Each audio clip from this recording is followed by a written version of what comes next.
नमस्कार विद्यार्थी मित्रांनो. काळ काम वेगवेगळे प्रश्न हमखास सर्व स्पर्धा परीक्षेमध्ये पाहायला मिळतात. चला तर मग हा प्रश्न सोडून पाहूया आपण.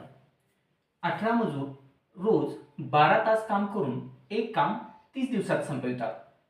तेच काम 20 मजुरांना 30 दिवसात संपवायचे असल्यास रोज किती तास काम करावे लागेल? आता पहिल्यांदा मांडून घेऊया. मजुरांची संख्या किती आहे? 18. ते किती तास काम करतात? रोज 12 तास काम करतात. ते काम किती दिवसात संपवतात?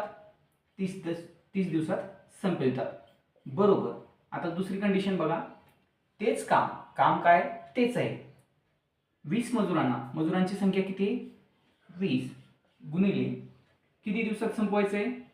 36 दिवसामध्ये संपवायचे. तर आपल्याला या ठिकाणी काढायचं काय? तास. आता पहा, तास बरोबर हे आहे तसंच लिहून घ्यायचं. 18 गुणिले 12 गुणिले 30 हे भागिलेमध्ये जाणार. 20 गुणिले 36. आता काटून घ्यायचं. 18 एके 18, 18 दुनी 36, 10 दुनी 20, 10 त्रिक 30, बेक बे, बेसख 12, बेक बे, बेत्रिक 6, म्हणजेच 3 त्रिक 9 तास.